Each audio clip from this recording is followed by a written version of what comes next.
Hello friends, स्वागत है आप सभी का मेरी क्लास में। आज हम उपसर्ग को डिटेल में पढ़ेंगे। हिंदी के उपसर्ग, इसके पहले की क्लास में हमने संस्कृत के उपसर्गों को समाप्त कर लिया था, पढ़ लिया था डिटेल में।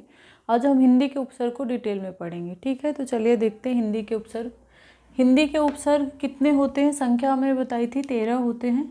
अब कौन से होते हैं ये आपको याद करना है। ठीक है, तो देख लेते। आ, अन, अध, उन, औ, का, कु, सा, सु, दू, नी, बिन, भर। ठीक है, ये आ, अन, अध, उन, औ, का, कु, सा, सु, दू, नी, बिन, भर, ये हिंदी के उपसर्ग 13 होते हैं। अब इसमें कुछ कॉमन उपसर्ग हैं, जैसे सु और नी संस्कृत के उपसर्ग में भी हमने देखे थे और इसमें भी हैं। ठीक है, तो उसमें क्या अंतर होता है शब्दों में वो हम देखेंगे। तो आपको ये ऐसे के ऐसे ऐसा क्यों लिखा हमने, ताकि आपको याद हो जाए। आ, अन, अध, आ वाले शब्द हो गए, फिर उन, औ एक साथ, का, कु, सा, सु एक साथ, दू, नी और बिन, भर, ये 13 उपसर्ग हैं और 13 ही आपको याद होने चाहिए। क्यों? क्योंकि एग्जाम में ऐसे भी पूछा जाता है, जैसे अध का कोई शब्द दे दिया और पूछेगा कि ये किस भाषा का उपसर्ग है, तो आपको याद होना चाहिए कि अध उपसर्ग किस भाषा का, हिंदी भाषा का है। तो हिंदी के ये 13 उपसर्ग हैं, इनको आपको क्या करना है, याद कर लेना है। संस्कृत के 22 भी आपने याद कर लिए होंगे। जब तक आपको उपसर्ग याद नहीं होंगे तो आपको उपसर्ग के क्वेश्चन सही नहीं होंगे, उपसर्ग के क्वेश्चन गलत हो जाएंगे। ठीक है, अब देखिए, देख लेते हैं इनके उपसर्ग के अर्थ देख लेते हैं और इनके उदाहरण भी देख लेते हैं। ठीक है, तो आप इनको याद कर लीजिएगा और हम आगे देख लेते हैं। पहला उपसर्ग कौन सा है? आ। आ उपसर्ग, आ का अर्थ क्या होता है? अभाव या कमी। निषेध मतलब नकारात्मक अर्थ ही देता है आ। तो शब्द क्या बनेंगे इसके? अथाह, अचेत, अहित, असमान, अविराम, अचल, ऐसे शब्द बनेंगे।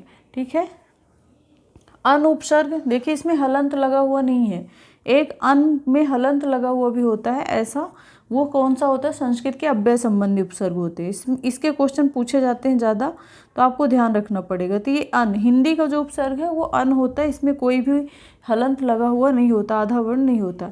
इसका भी अर्थ क्या? नकारात्मक ही होता है, निषेध का अर्थ नकारात्मक। अब इससे शब्द जो बनेंगे तो अनमोल, अनजान, अनपढ़, अनदेखा, अनसुना, अनजाना, कई शब्द बन जाएंगे। ठीक है, तो मूल शब्द में अन जुड़ जाएगा। फिर है अध। अध उपसर्ग, अध का अर्थ होता है आधा। ठीक है, शब्द कैसे बने ये भी बहुत पूछा जाता है एग्जाम में।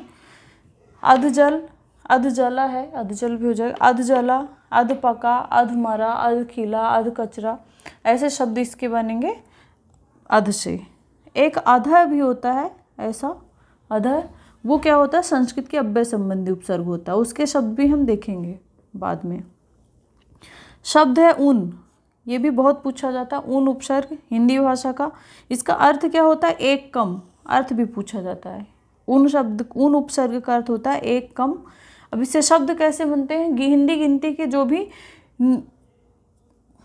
एक कम, मतलब जैसे 29 हो गया, 29 मतलब 30 में एक कम, तो क्या हो जाएगा? 29। 29 को हम क्या बोलते हैं? 29। तो एक कम वाले जितने भी हिंदी गिनती के शब्द होते हैं वो सभी इसमें है। 29, 49, 59, 60 में से एक कम रहेगा। 49, 50 में से एक कम।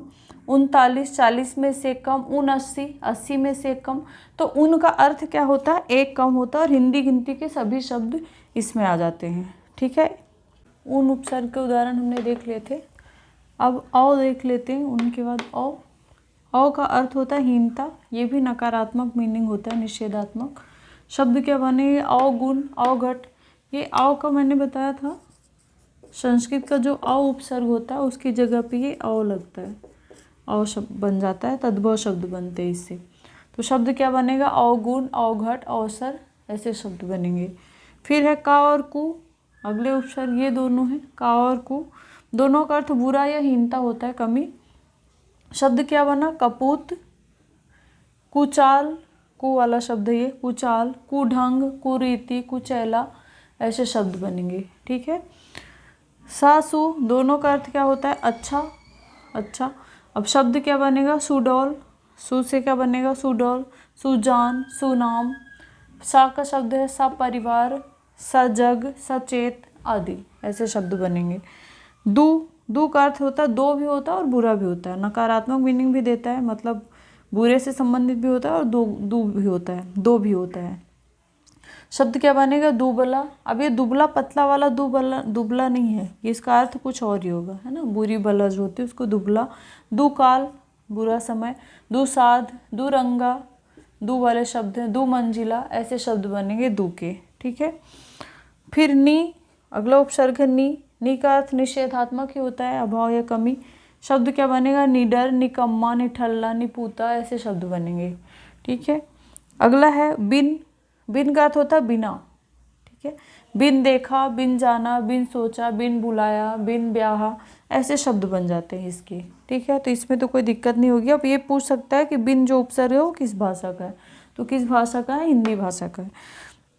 अगला लास्ट उपसर्ग है भर। भर का अर्थ होता है पूरा, ठीक है। शब्द कैसे बनेंगे, भर पेट, भरसक, भरपूर, भरमार, ठीक है, ऐसे शब्द बनेंगे, ठीक है। तो भर उपसर्ग भी किसका है, हिंदी भाषा का। तो हिंदी के 13 उपसर्ग होते हैं, ठीक है। हिंदी के 13 उपसर्ग होते हैं। 13 के 13 हमने क्या किए, डिटेल में देख लिए। उन शब्द कैसे बनते, उपसर्ग क्या होता है, 13 उपसर्ग क्या हैं, उनके अर्थ क्या होते हैं और उनके उदाहरण शब्द कैसे बनते हैं, ठीक है। अब आपको क्या करना है, इन सभी उपसर्गों को याद कर लेना है। और अगली क्लास में हम देखेंगे कौन से, विदेशी भाषा उपसर्ग। संस्कृत के उपसर्ग हमने कंप्लीट कर लिए, हिंदी के उपसर्ग भी कंप्लीट कर लिए। अब अगली क्लास में हम देखेंगे विदेशी भाषा के उपसर्ग, ठीक है। तो मिलते हैं नेक्स्ट क्लास में। Thank you.